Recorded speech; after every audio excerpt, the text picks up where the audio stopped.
Jaskara, what a zoni boss. Turn up, turn up, turn up, turn up.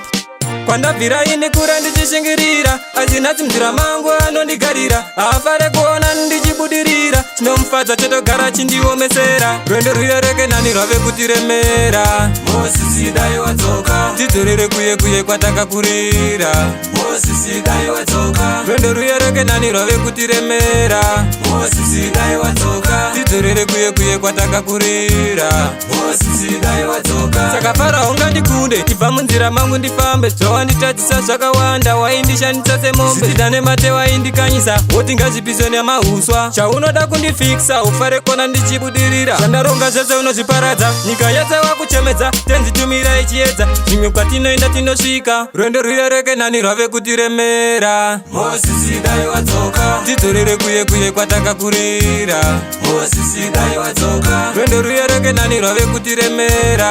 Mosisi dai wadzoka, tidzorere kuye kuye kwatakakurira. Mosisi dai wadzoka, zira dzakanaka ndiratidzei, maziso imwe yandipei, kuramba ndiri murima handidi, vanhu tapindwa naSatani, mbocheuka kwatiri vechidiki, upenyu hwakuratsikira kwatiri. Kwandabvira ini kura ndichishingirira, azina chimjira mangu anondigarira, afare kuona ndichibudirira, chinomufadza chotogara chindiomesera, rwendo ruyereke nani rwave kutiremera. Mosisi dai wadzoka, tidzorere kuye kuye kwatakakurira.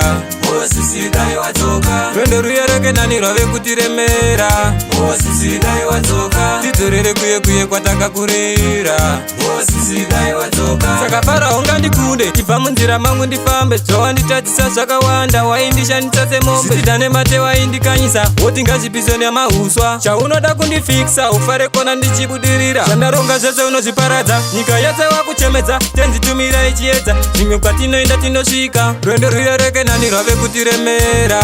Mosisi dai wadzoka, tidzorere kuye kuye kwatakakurira. Mosisi dai wadzoka, rwendo ruyereke nani rwave kutiremera. Mosisi dai wadzoka, tidzorere kuye kuye kwatakakurira. Mosisi dai wadzoka, zira dzakanaka ndiratidzei, maziso imwe yandipei, kuramba ndiri murima handidi, vanhu tapindwa naSatani, mbocheuka kwatiri vechidiki, upenyu hwakuratsikira kwatiri. Kwandabvira ini kura ndichishingirira, azina chimjira mangu anondigarira, afare kuona ndichibudirira, chinomufadza chotogara chindiomesera. Mosisi dai wadzoka.